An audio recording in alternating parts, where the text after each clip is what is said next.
जय साईं राम। हम हमेशा बाबा और शिरडी से जुड़े किसी न किसी विषय पर बात करते हैं। आज हम बाबा की मस्जिद के बारे में बात करेंगे। बाबा की मस्जिद का जीर्णोद्धार कैसे हुआ और किसने किया।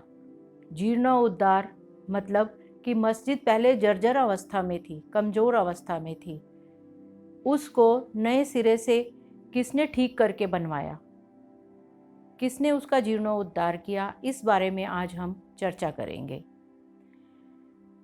जैसे मेला भरवाने का विचार सबसे पहले गोपाल राव गुंड के मन में आया था, ये मस्जिद की जीर्णोद्धार का विचार भी सबसे पहले गोपाल राव गुंड के मन में आया। गोपाल राव गुंड के मन में मस्जिद के जीर्णोद्धार का विचार तो आया, लेकिन बाबा ने इसकी अनुमति नहीं दी। लेकिन बाद में महालसापति के आग्रह करने पर बाबा ने इसकी अनुमति दे दी और इसका सुयश जाना था नाना साहेब चंदोरकर और फर्श बनाने का काका साहिब दीक्षित को।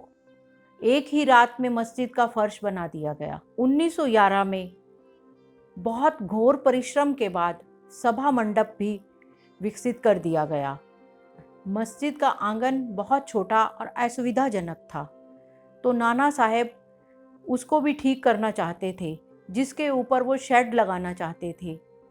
उन्होंने उसके लिए काफ़ी धन खर्च करके लोहे की बल्लियाँ, कैंचियाँ सब मंगवा ली और भक्तों ने अथक परिश्रम करके उन लोहे की बल्लियों को गाड़ दिया। अगले दिन बाबा जब चावड़ी जा रहे थे, ये सब देखकर बहुत क्रोधित हो गए और बल्लियाँ उतारकर फेंकने लगे। एक हाथ से बल्ली को पकड़ कर फेंका और दूसरे हाथ से तात्या का फेंटा पकड़ लिया, जिसे उठाकर फेंक दिया बाबा ने। बाबा की आंखें क्रोध से अंगारे की तरह लाल हो गईं। किसी को भी कुछ समझ में नहीं आ रहा था कि बाबा इतने क्रोधित क्यों हो गए।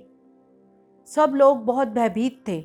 किसी में इतनी हिम्मत नहीं थी कि आगे बढ़कर बाबा से कुछ पूछे कि बाबा क्रोधित क्यों हैं।